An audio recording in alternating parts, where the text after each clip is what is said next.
Assalamu alaikum. Hello and welcome to our channel Lekhapara Online. This is Mamun Karim, your host for the grammar classes, and today we will learn about the 14th part of sentence connectors. Today's class will be very much informative because we will learn how to explain something by giving any kind of reasons. Right, you heard that right. We will learn how to express something and how to explain and give any reason. What kind of words should we pick to apply those reasons, and what kind of if we are not certain about some places or some time, how can we express our feeling? We will also learn about that. Whenever we are not certain and we are not sure about anything, then we can use words like whenever, whatever, however, whoever, wherever, right? So how can we express our feelings, and how can we make our sentences much more attractive and much more interesting to hear using those kind of words? We will learn about that. And also we will learn how to explain something, and whenever we want to get any kind of reason, what kind of words should we use to give those reasons. So we will learn about that. We will learn how to use these kind of words like in any way, due to, since, by all means, anyhow, because of, because, on account of, owing to, for, so that, whether, wherever, whatever, whenever, the words like that. So I hope that you all will watch my video from start to finish, because today's class will be much more exciting for you. So before I begin, I always welcome the newcomers, right? So those who are new to my channel and join my classes today, thank you very much for joining my class. I hope that I believe that you will have a great time while learning with us. We are making educational videos according to your textbook and syllabuses, so that you can learn something and also you can be prepared for any kind of exam in your near future. And we are not just talking about the things only in your textbook. We are talking about the overall effect of any kind of sessions, any kind of grammatical terms, so that you can learn something, you can prepare for your exam, and at the same time you can use that knowledge and that skills in your English speaking course also. Today or tomorrow you have to speak in English in your career life, right? Whenever you are going for a job, you have to speak in English. So you today or tomorrow, one day you have to learn about it, how to speak. So if you learn about it, start to learn about it from now on, you can be a good expert in English speaking, and you can be a fluent speaker on that language. So I hope that you all will watch my classes from start to finish, so that you can learn all the things. And please do subscribe to my channel and share my classes to all the students around you, because we are not just making classes for class 7, we are making classes from class 6 to class 10, every subject and every topics. And those who are already our subscribers and watching our videos regularly, thank you very much for watching our videos. Your comments are very much important for us. Please let us know in the comment section that either our classes are getting better and better, or there is something wrong with us. And if you didn't understand, don't understand anything on any session of English grammar, you can tell me, because it's not just like that. I have been through a lot of sessions, so I will not talk about it again. No, that's wrong. Let me know about any kind of session that you don't understand. I will talk about it in my next session, because tomorrow's class will be the last class of grammatical session. After that I will talk about, and we will start to crack board questions, how to crack board question, how to solve that question, how to answer it very well in the exam hall. We will learn about that. So please let me know that if you face any kind of dilemma while practicing my previous sessions.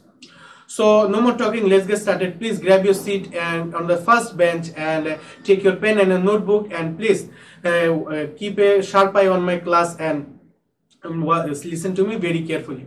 Let's get started. Today I will start my class with rule 44. So if you know nothing about sentence connector, then you should start my classes with part 1, because from that class to till now, till my previous class, I discussed about almost 43 rules. So please go through that videos, then come to these videos, so that you can understand and you can have a good grip on all the session. So rule 44 is all about so that and in order that. Whenever we are up to explaining something, and whenever we have to give any kind of explanation and any kind of reason for that tasking or some incident, or whenever we want to explain the motive of that of any kind of people or any kind of task or working, then we just have to use so that or in order that.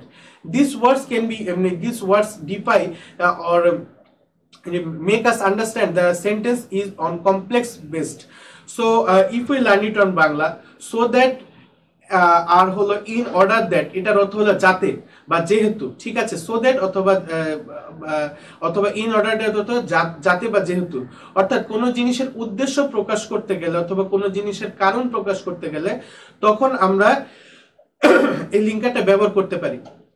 আর মূলত এই লিঙ্কারটা হলো subordinate ক্লজকে প্রকাশ করতে গেলে, অর্থাৎ যখন কোনো subordinate clause কোনো আগের ক্লজের উদ্দেশ্য প্রকাশ করতে অথবা কারণ বলতে গেলে ব্যবহার করা হয়, তখন আমাদের সেই ক্লজটা ব্যবহার করতে হয়। যারা সাবঅর্ডিনেট ক্লজ সম্পর্কে না জানো তাদের বলে নেই যে যখন কোনো একটি ক্লজকে ভালোভাবে এক্সপ্লেন করতে পরবর্তীতে আরেকটি ক্লজ ব্যবহার করা হয়, তখন ওই জিনিসটাকে সাবঅর্ডিনেট ক্লজ বলা হয়।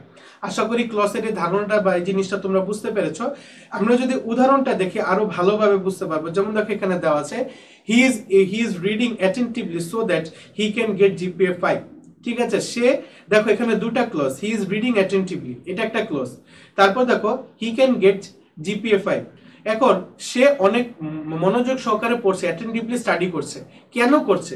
তো ওই প্রথম ক্লজের মূল উদ্দেশ্যটা প্রকাশ করার জন্য আমরা সো দ্যাট প্লাস একটা সাবঅর্ডিনেট ক্লজ ব্যবহার করেছি, so that he can get GPA 5। পরবর্তী সেন্টেন্সটা যদি আমরা দেখি, the man started his journey earlier so that he might reach his destination in time. অর্থাৎ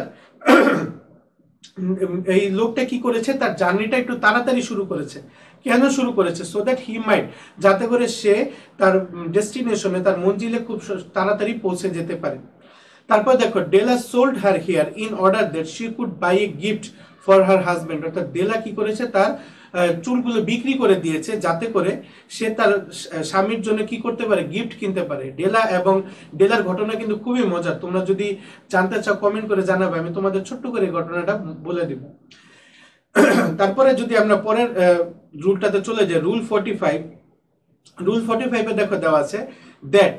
দ্যাট কিন্তু খুবই সিম্পল একটা ওয়ার্ড, কিন্তু এই দ্যাটটা কিন্তু অনেক জায়গায় ব্যবহার করা যায়, এবং দ্যাট যে সকল সেন্টেন্সে দ্যাট ব্যবহার করা হবে ওই সকল সেন্টেন্স কিন্তু মূলত কমপ্লেক্স সেন্টেন্স, এটাও আমাদের মনে রাখতে হবে। তো দ্যাট অর্থ যে বা যা বা যেটা। কোনো জিনিস বলতে গেলে আমরা বলি না, যেমন আমি বলি যে আমি তোমাদের নিকট এডুকেশনাল ক্লাসগুলো তৈরি করছি যা তোমাদের পরীক্ষাতে সাহায্য করবে। তো we are making educational videos that will help you on your exam. So এই যে যা তোমাদের সাহায্য করবে এটাকে আমি ইংরেজিতে বলছি কি, that will help you, right? So আশা করি এই রুলটার মানে এক্সিকিউশনটা বুঝতে পারছো যে we know that he is a freedom fighter. তারপর দেখো that the man is dishonest is known to all। তারপরে we know that he is a godfather। ঠিক আছে, তারপর দেখো it is said that honesty is the best policy। দেখো sentence গুলোকে কত মজাদার ভাবে প্রেজেন্ট করা যায়, কত সুন্দর ভাবে এগুলোকে এক্সপ্লেইন করা যায়, এক্সিকিউট করা যায়। সো আশা করি এই রুলটা বুঝতে পেরেছো। আমি যদি পরবর্তী রুলে চলে যাই, দেখো এখানে দেওয়া আছে ওয়েদার অথবা ওয়েদার অর। ওয়েদার অথবা ওয়েদার অর কখন আমরা ব্যবহার করি বলতো?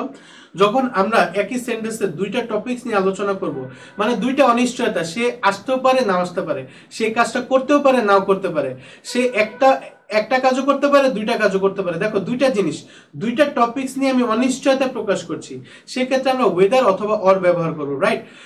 এবং ওয়েদার এবং অরের কিন্তু আরেকটা সিনোনিম আছে যেটা আমরা আগের কয়েকটি ক্লাসে শিখেছিলাম, তা ছিল আইদার অর এবং নাইদার নর। আইদার অর এবং নাইদার নর দুটো ক্ষেত্রে কিন্তু আমরা ওয়েদার অরের সিনোনিম হিসেবে ব্যবহার করতে পারি। যেমন দেখো দেওয়া আছে এই যে এটার অর্থ হলো কিনা বা নিশ্চিত নয় এমন বিষয় বা বস্তু, ঘটনা বা ব্যক্তির আগে এই লিঙ্কারটি ব্যবহৃত হয়। যেমন দেখো দেওয়া আছে I do not know whether she will come or not. দেখেছো, সে আসবে কি যাবে না আমি এটা জানি না।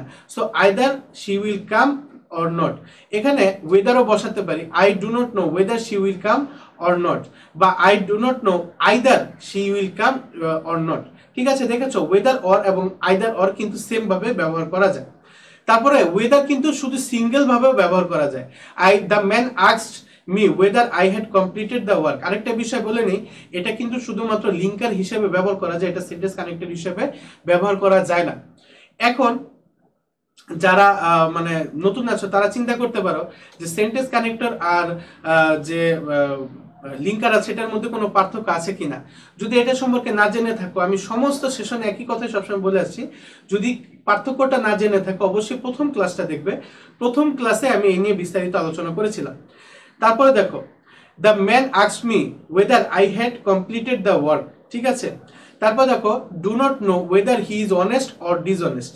সো এইভাবে আমরা কিন্তু সেন্টেন্সগুলোকে আরেকটু মানে ইমপ্রুভ করতে পারি, একটু সুন্দর করতে পারি। আমরা যদি পরবর্তী রুলে চলে যাই, দেখো এখানে দেওয়া আছে ওয়েনেভার। এই ডাব্লিউএস কোশ্চেন জাতীয় রিলেটিভ প্রোনাউন কিন্তু আমরা আগের ক্লাসে দুইটা শিখেছিলাম, রাইট? আমরা শিখেছিলাম কি, হুএভার এবং হোয়াটএভার। যখন কোনো ব্যক্তি সম্পর্কে আমরা কথা বলবো এবং ব্যক্তি কে এই বিষয়ে যদি আমরা অনিশ্চিত থাকি, তখন আমরা বলবো কি, হুএভার।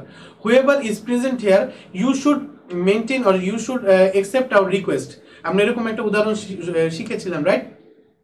এবং আরেকটা শিখেছিলাম হোয়াটএভার।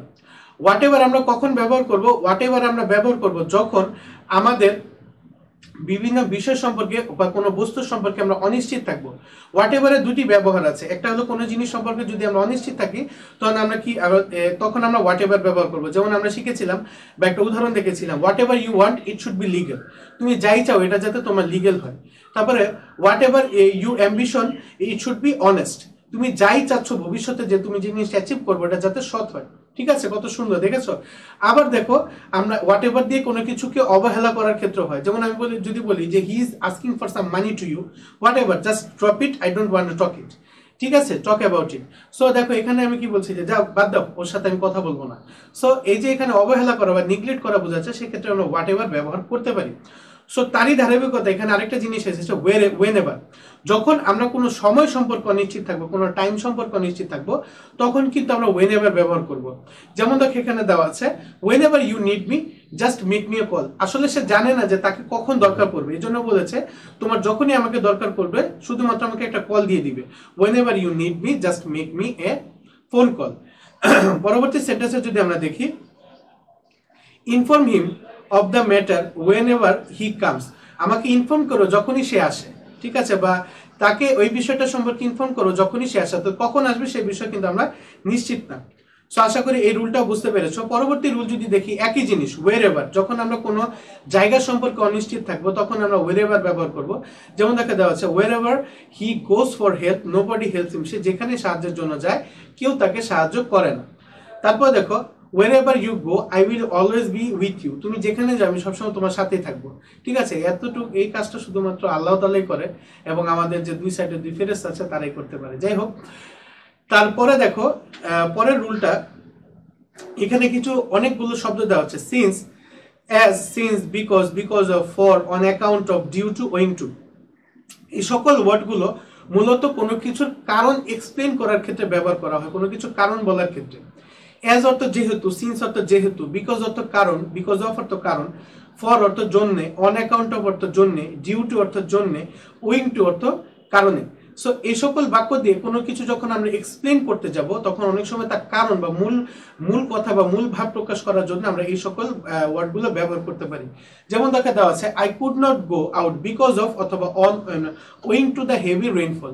এখানে আমরা বিকজ অফ বসালে সবচেয়ে অ্যাপ্রোপ্রিয়েট লাগে, because of the heavy rainfall. তারপরে অ্যাজ অথবা since the weather was rough we cancelled our journey.